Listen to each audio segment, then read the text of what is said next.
Oi! Hoje é a primeira parte da leitura comentada do livro Helena, de Machado de Assis. Aqui no nosso projeto, em 2018, de lemos todos os 9 romances publicados pelo autor.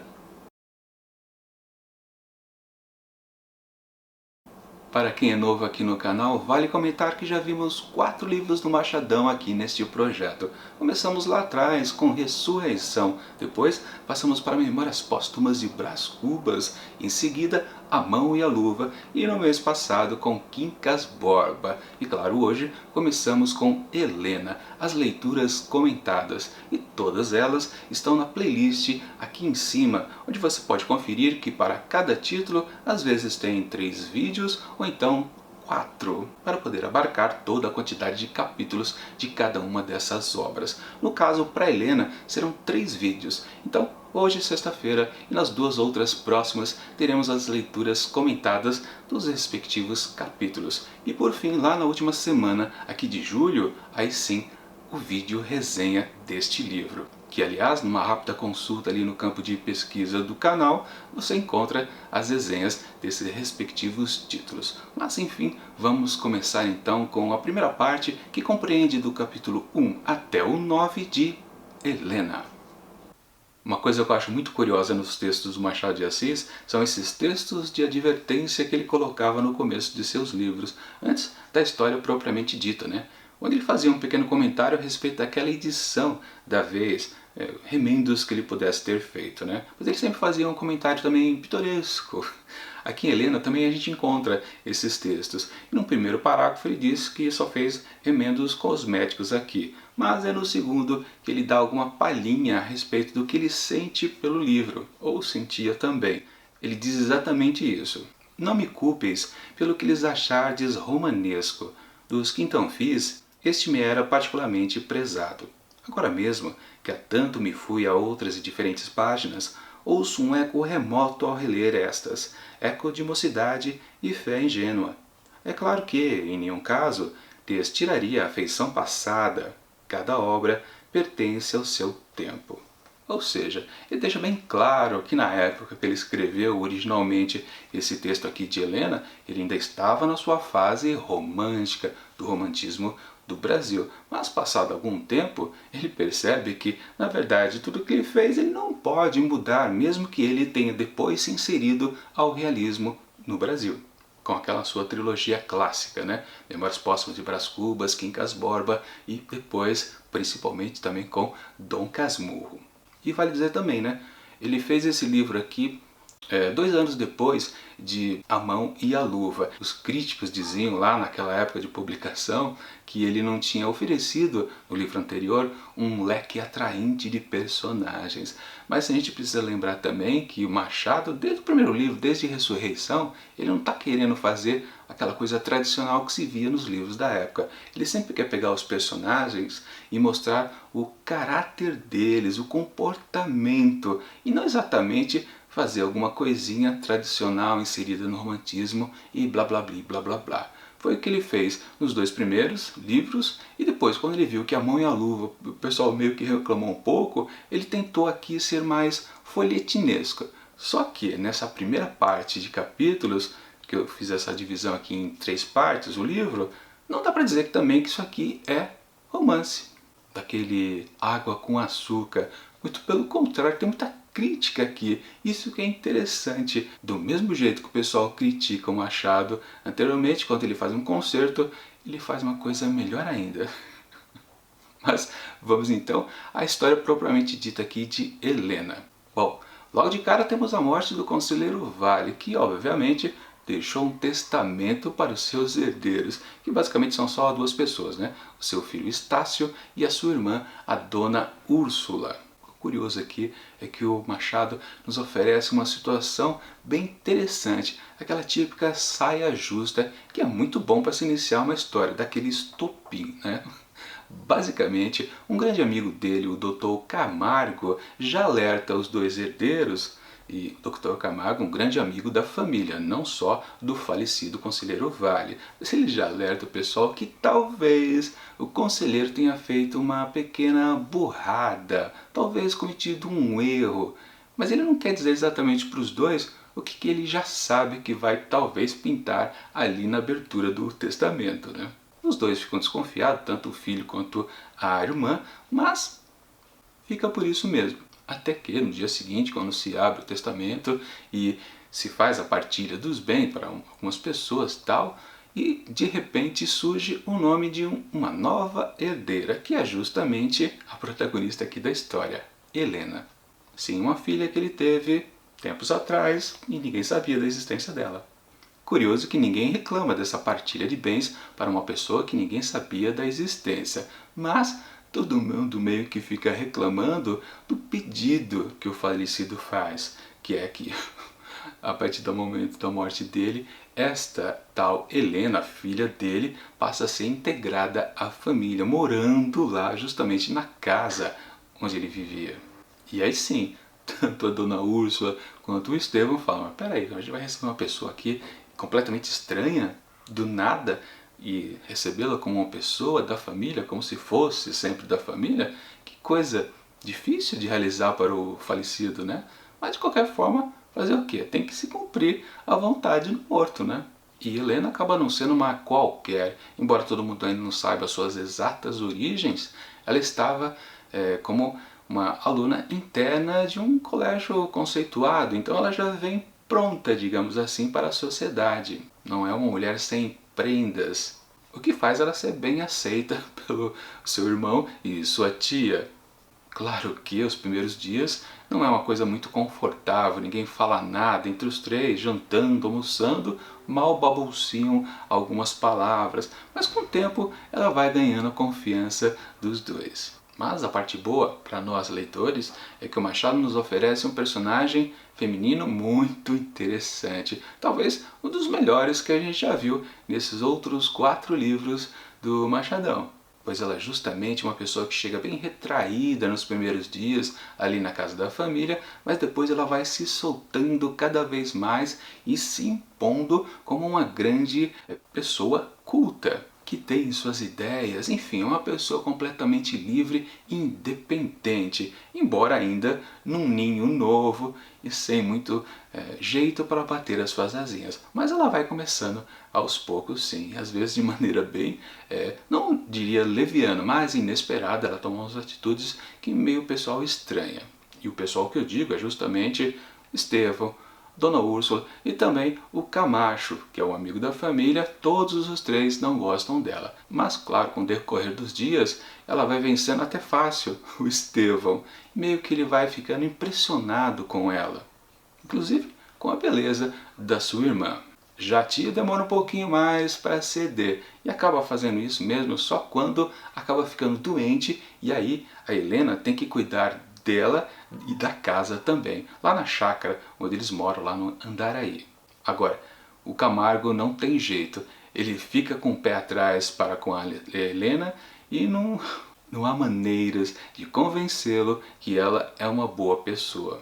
Inclusive, quando a Úrsula está doente, ela, Helena, cuidando, e ele, médico, Camargo, prescrevendo os medicamentos, os dois têm aquela relação forçada, um não bica com o outro, um suporta olhar para a cara do outro, mas tudo bem, eles ficam juntos para cuidar de um terceiro, no caso, a adoentada.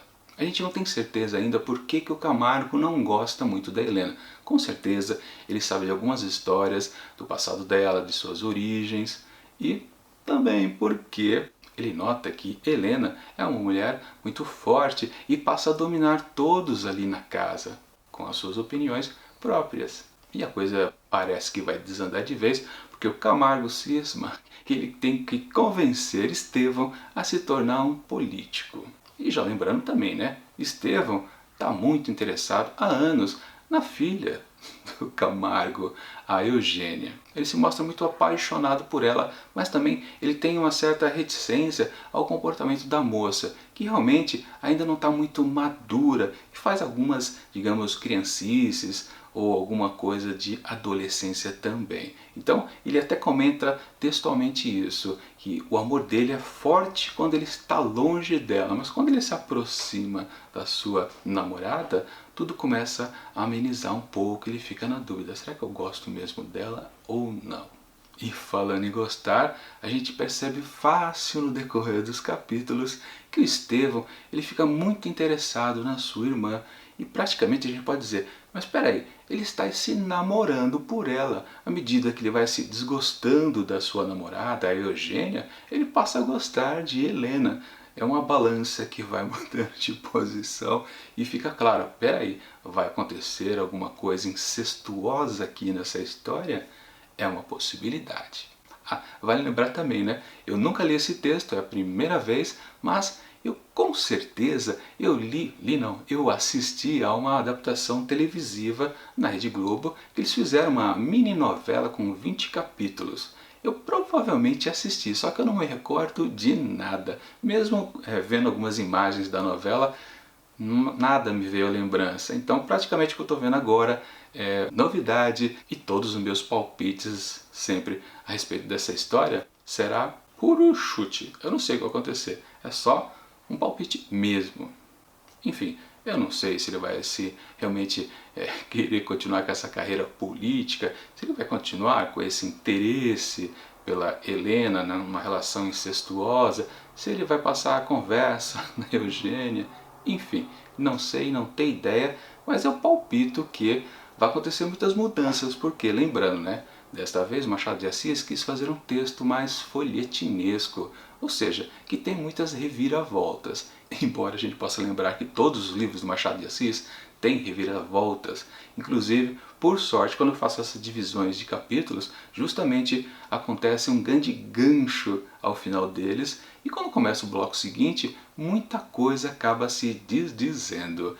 É muito interessante isso que acontece aqui nas leituras dos livros do Machado de Assis. E sim, qual é o gancho que acabou acontecendo no final desse primeiro bloco até o finalzinho do capítulo 9? Bom, temos um amigo do Estevão. Foram colegas de faculdade, só que ele está há 2 anos lá na Europa. O Luís Mendonça, da mesma idade dele. Aliás, o próprio pai dele, o conselheiro Vale, aconselhou, poxa, vá lá com seu amigo para a Europa, passar uma temporada por lá, vai ser muito bom para você, mas ele não quis. A personalidade do Estevão é mais retraída, ele gosta de ficar em casa, por isso que ele não está se interessando por esse negócio de política que o Camargo está tentando enfiar na cabeça dele. Na verdade, ele é um rico que tem posses, pode ver de aluguéis, e o que ele sabe fazer, na verdade, são seus estudos em matemática.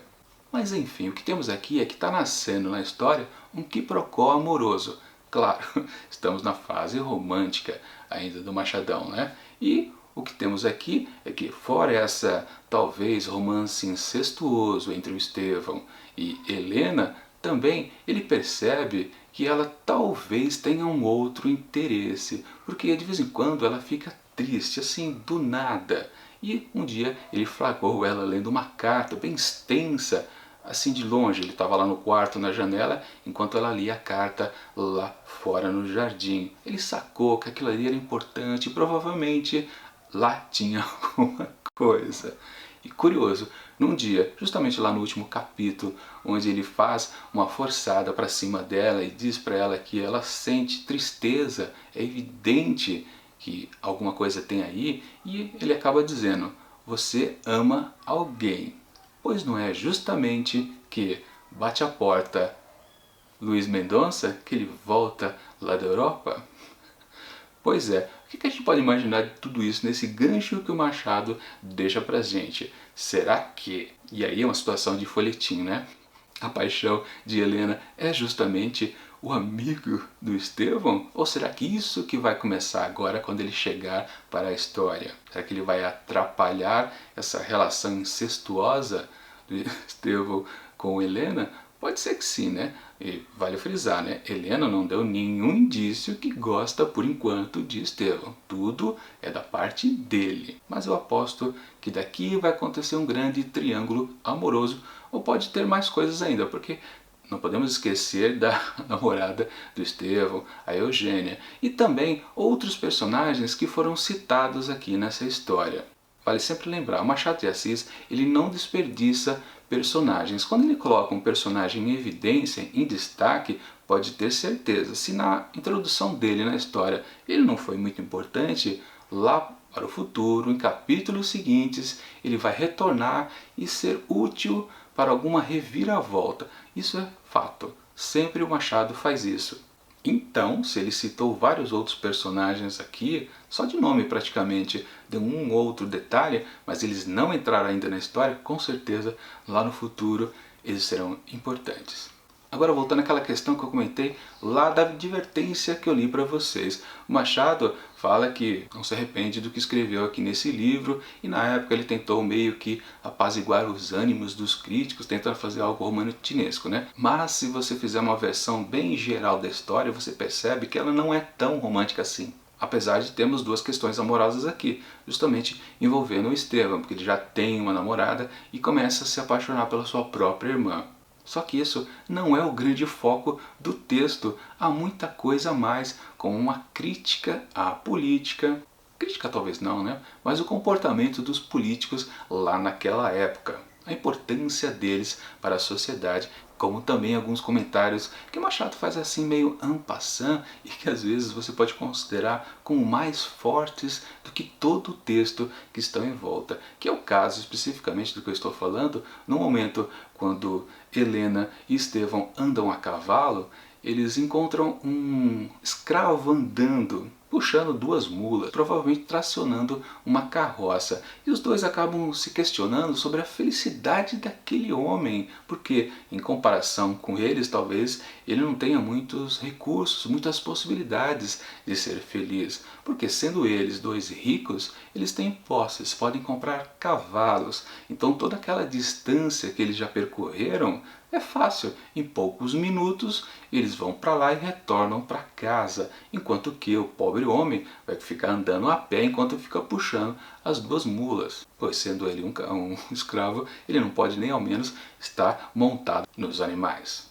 Mas aí Helena questiona Estevão e fala, talvez este homem seja assim feliz, justamente por ser um escravo, e nesse todo trecho que ele tem que andar a pé, serão horas, nesse período de tempo ele será feliz.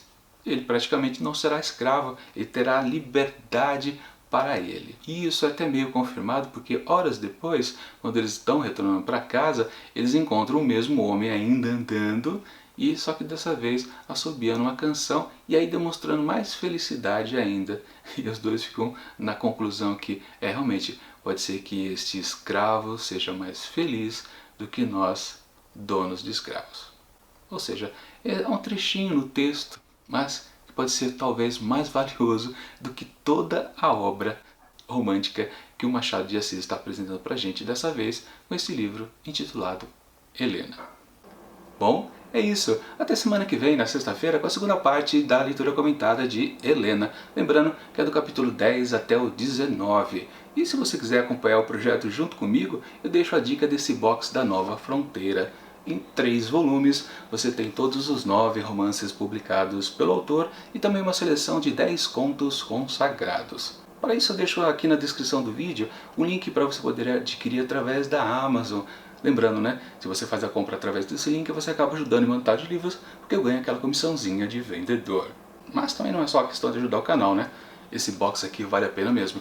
Esse estojo aqui também é muito bonito. Bom, é isso, e eu deixo aqui do lado dicas de outras resenhas aqui do projeto, como por exemplo, Memórias Póstumas de Brás Cubas e A Mão e a Luva. Até sexta-feira que vem e até mais.